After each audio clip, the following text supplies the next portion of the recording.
Bayangkan, kamu berangkat bekerja seperti biasa, membawa kamera, mikrofon, dan buku catatan. Tujuanmu hanya satu, meliput sebuah peristiwa. Namun beberapa jam kemudian, kamu menghilang tanpa jejak. Telepon terakhir terputus, mobil ditemukan kosong, lalu muncul kabar yang mengejutkan. Kamu ternyata berada di tengah hutan Aceh, disandera kelompok bersenjata. Selama hampir 1 tahun, dunia tidak tahu apakah kamu masih hidup atau sudah meninggal. Dan ketika harapan pembebasan akhirnya datang, justru sebuah peluru mengakhiri semuanya. Inilah kisah tragis penyanderaan jurnalis RCTI oleh Gerakan Aceh Merdeka atau GAM pada tahun 2003. Salah satu tragedi paling kelam dalam sejarah jurnalistik Indonesia. Sebelum masuk ke kisah penyanderaan, kita harus memahami terlebih dahulu situasi Aceh saat itu. Pada tahun 2003, Aceh sedang berada dalam salah satu periode paling berdarah dalam sejarah Indonesia. Konflik antara pemerintah Indonesia dan Gerakan Aceh Merdeka atau GAM telah berlangsung puluhan tahun. GAM menuntut Aceh merdeka dari Indonesia, sementara pemerintah menganggap GAM sebagai kelompok separatis bersenjata yang harus dihentikan. Pada 19 Mei 2003, pemerintah menetapkan darurat militer di Aceh. Puluhan ribu personel TNI dan Polri dikerahkan dalam operasi terpadu terbesar sejak operasi di Timur Timur.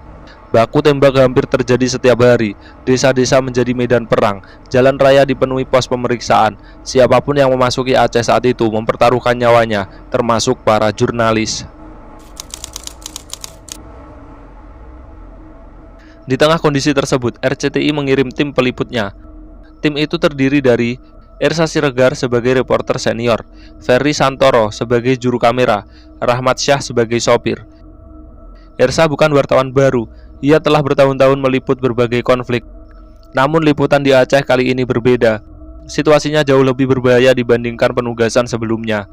Meski demikian, sebagai jurnalis, mereka tetap berusaha menyampaikan informasi kepada masyarakat secara langsung dari lapangan.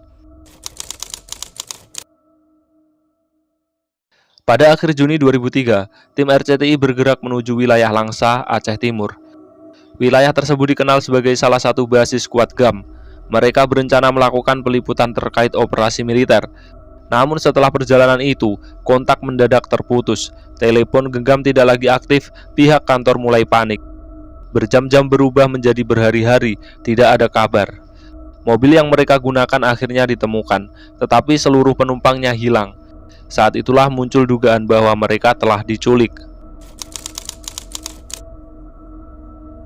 Beberapa hari kemudian, kabar yang ditakuti akhirnya benar. Gerakan Aceh Merdeka mengakui bahwa mereka menahan Ersa Siregar, Ferry Santoro, Rahmat Syah, dan 2 warga sipil lainnya. Mereka dibawa masuk jauh ke dalam hutan. Lokasi persembunyian terus berpindah-pindah. Hampir setiap hari mereka berjalan kaki menembus sungai, perbukitan, dan hutan lebat. Hal itu dilakukan agar tidak terlacak oleh operasi militer TNI. Selama menjadi sandera, kehidupan mereka berubah total. Tidak ada tempat tidur, tidak ada listrik, tidak ada kepastian apakah mereka akan dibebaskan. Setiap hari hanya dipenuhi rasa cemas. Menurut berbagai kesaksian, para sandera harus terus mengikuti perpindahan kelompok bersenjata dari satu lokasi ke lokasi lain. Pemerintah Indonesia berusaha membebaskan para sandera. RCTI juga melakukan berbagai upaya komunikasi. Organisasi pers internasional ikut mendesak agar GAM membebaskan kedua jurnalis tersebut, karena wartawan merupakan warga sipil yang menjalankan tugas jurnalistik. Namun negosiasi tidak berjalan mudah, konflik bersenjata masih terus berlangsung. Tidak ada pihak yang benar-benar bisa menjamin keselamatan para sandera. Hari demi hari berlalu, minggu berganti bulan, harapan keluarga mulai naik turun. Selama penyanderaan, para sandera harus hidup dalam kondisi yang sangat berat.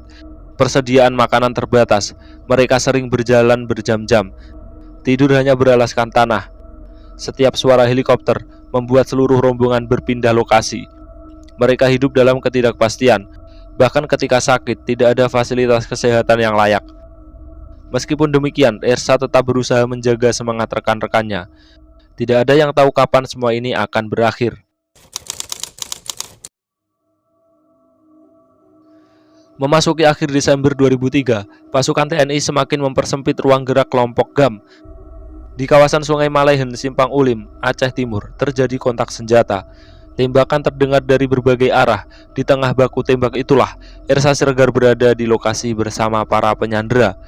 Situasi menjadi sangat kacau. Dalam baku tembak tersebut, Ersa terkena tembakan di bagian leher dan dada. Ia meninggal dunia pada 29 Desember 2003, sementara Ferry Santoro dan Rahmat Syah akhirnya berhasil selamat dan kemudian dibebaskan. Hingga kini terdapat berbagai penjelasan mengenai asal peluru yang menewaskan Ersa, tetapi yang pasti ia gugur ketika terjebak dalam baku tembak saat masih berstatus sandera. Kabar meninggalnya Ersa mengejutkan seluruh Indonesia. Rekan-rekan wartawan berduka.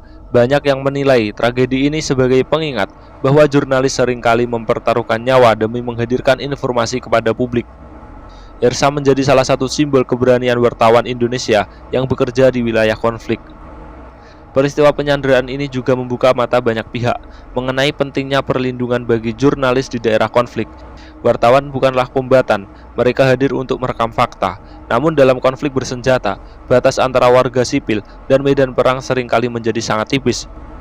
Kasus ini menjadi salah satu tragedi yang terus dikenang dalam sejarah pers Indonesia. Kisah Ersa Siregar bukan hanya tentang seorang wartawan yang menjalankan tugas. Ini adalah kisah tentang keberanian, tentang risiko besar di balik setiap berita yang kita saksikan di layar televisi. Selama 325 hari, ia hidup sebagai sandera. Dan ketika kebebasan tampak semakin dekat, takdir berkata lain. Namanya akan selalu dikenang sebagai jurnalis yang mengabdikan hidupnya demi menyampaikan kebenaran dari garis depan konflik. Semoga peristiwa seperti ini tidak pernah lagi terulang, dan setiap jurnalis yang bertugas di daerah konflik dapat memperoleh perlindungan yang layak dalam menjalankan profesinya.